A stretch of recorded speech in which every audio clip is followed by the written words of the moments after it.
Suryalanka beach, దీన్నే మనము Bapatla beach అని కూడా అంటాము.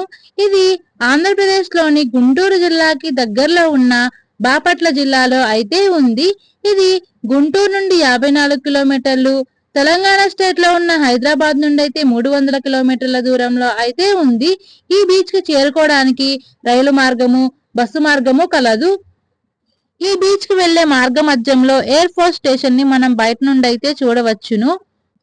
బీచ్ లో స్టే చేయడానికి రిసార్ట్స్ అండ్ కాటేజెస్ ఇక్కడ అవైలబుల్ గా ఉంటాయి. బీచ్ కి అతి చేరువలో రిసార్ట్ కావాలి అనుకుంటే హరిత రిసార్ట్ అయితే ఉంటుంది. మీరు ఆన్లైన్ లో కూడా బుక్ చేసుకోవచ్చు అనుకుంటా, చెక్ చేసుకోండి. ఇంకా ఇక్కడికి కార్ ఆర్ బైక్ మీద వచ్చినట్టయితే కనుక పార్కింగ్ కి చార్జెస్ అయితే చార్జ్ చేస్తారు. మామూలు రోజుల్లో ఆదివారం అయితే ఈ బీచ్ కి చాలా మంది వస్తారు. పైగా కార్తీక మాసం ఆదివారం కావడంతో ఈ బీచ్ అయితే బాగా క్రౌడ్ తో నిండిపోయింది.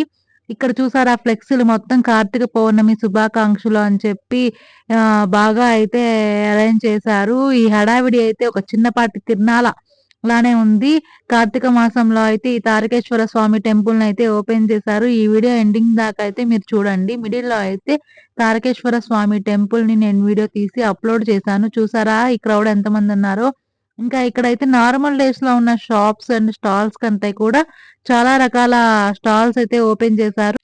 అంతేకాకుండా ఇక్కడ సముద్ర తీరంలో చిన్నపిల్లలు ఆడుకోవడానికి జంపింగ్ బెడ్స్ అలాంటివి అయితే ఓపెన్ చేశారు. మీరు వీడియోలో అయితే చూడండి. ఇలా అయితే అరేంజ్మెంట్స్ అయితే చేశారు. ఇంకా అంతేకాకుండా నార్మల్ డేస్ లో కంటే ఈ కార్తీక మాసం సందర్భంగా చాలా మంది జనాలు అయితే వస్తారు కాబట్టి అక్కడ ఓపెన్ షవర్ కూడా ఓపెన్ చేశారు. ఇంకా అక్కడ సముద్రంలో స్నానాలు ఆచరించి షవర్ కింద అయితే ఫ్రెష్ అయ్యి దుస్తులు మార్చుకోవడానికి అయితే స్త్రీలకి పురుషులకి సపరేట్ గా ఇలా చిన్న చిన్న గదులు గ్రీన్ కలర్ లో కనిపిస్తున్నాయి కదా, అలాంటి రూమ్స్ కూడా అయితే ఏర్పాటు చేశారు. అరేంజ్మెంట్స్ అయితే చాలా బాగున్నాయి. మహాదేవుడైనటువంటి పరమేశ్వరుడు తారకేశ్వరుని రూపంలో సూర్యలంక సముద్ర తీరం యందు సతీ సమేతంగా అన్నపూర్ణాదేవితో కొలువై ఉండడం ఈ ఆలయం యొక్క విశిష్టత. జన్మ జన్మల పాపాలను హరించి పుణ్యఫలాలను ప్రసాదించే ఈ కార్తీక మాసం యందు భక్తులందరూ సముద్ర స్నానాన్ని ఆచరించి మహాదేవుడైనటువంటి పరమేశ్వరుని దర్శించుకొని తమ కోరికలను తెలుపుకుంటూ, అంతేకాకుండా ఇక్కడ ఉన్న గజస్తంభం దగ్గర అయితే కార్తీక దీపాలను అయితే వెలిగిస్తూ ఉన్నారు. కార్తీక మాసం అనేది శివునికి ఎంతో ప్రీతికరమైన మాసం. ఈ మాసంలో మనకు శివ దర్శనం అనేది ఎంతో ఆనందకరమనే చెప్పుకోవాలి. తారకేశ్వరుని రూపంలో మహాదేవుడైనటువంటి శివుడు ఈ దేవాలయంలో ఎంతో మనోహరంగా ఉన్నారు. ఇది అయితే ఆలయం యొక్క ప్రవేశ మార్గము. మొదటగా మనమైతే అన్నపూర్ణాదేవిని దర్శించుకోవచ్చును. చూడండి, పరమేశ్వరుడు ఈ దేవాలయంలో సతీ సమేతంగా అయితే కొలువై ఉన్నారు. పరమేశ్వరి అయిన అన్నపూర్ణాదేవి ఎంతో మనోహరంగా అయితే మనకి కళ్ళకు కనిపిస్తారు. అనండి హరహర మహాదేవ శంభో శంకర అని మీ అందరూ దేవుణ్ణి అయితే దర్శించుకోండి. మహాదేవుడైనటువంటి పరమేశ్వరునికి నంది అయితే ఎప్పుడు దేవాలయంలో ఉంటారు. ఇంకా శివుణ్ణి అయితే దర్శించుకోండి. ఈ కార్తీక మాసంలో శివ దర్శనం అనేది మీకు ఎంతో ప్రీతికరమైనదిగా చెప్పుకోవచ్చును. ఇక్కడ పరమేశ్వరుడు కుమారుడైనటువంటి గణనాథుడు కూడా ఈ ఆలయంలో అయితే కొలువై ఉన్నారు.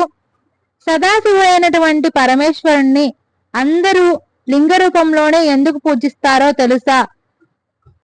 వరాహ పురాణం అనే పురాణంలో ఒక చరిత్ర ఈ విషయం గురించి అయితే తెలుపుతుంది. భృగు మహర్షి అనే శాపఘట్టంలో ఒకనాడు భృగు మహర్షి సదాశివుడైనటువంటి పరమ శివుణ్ణి చూడడానికి శివుడి దగ్గరకైతే వెళ్తారట. ఆ రోజు శివుడు ఏమీ పట్టించుకోకుండా, అంటే మహర్షి రాకను కూడా పట్టించుకోకుండా తాండవం చేస్తూ ఉంటారట. అప్పుడు మహర్షికి కోపం వచ్చి కోపంతో రగిలిపోయి శివునికి శాపం అయితే ఇస్తారట. నిన్ను అందరూ భూలోకంలో నీ రూపంలో కాకుండా లింగ రూపంలోనే పూజిస్తారని, నీ నైవేద్యం అనేది నిత్యం అని శాపమిచ్చి వెళ్ళిపోతారట. ఆనాటి నుండి శివుణ్ణి అందరూ లింగ రూపంలోనే పూజిస్తారట. లింగం అంటే సంకేతం అని అర్థము. శివం అంటే శుభప్రదమైనది అని అర్థమట. శివలింగం అంటే శుభప్రదమైన సంకేతము అని అర్థము.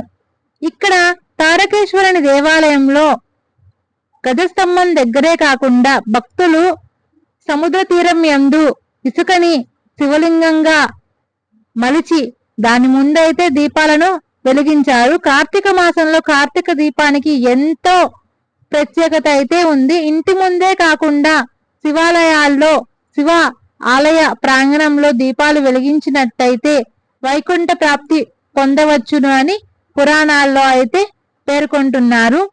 ఈ వీడియో కనుక మీకు నచ్చినట్టయితే like and share and subscribe చేయండి. Thank you for all.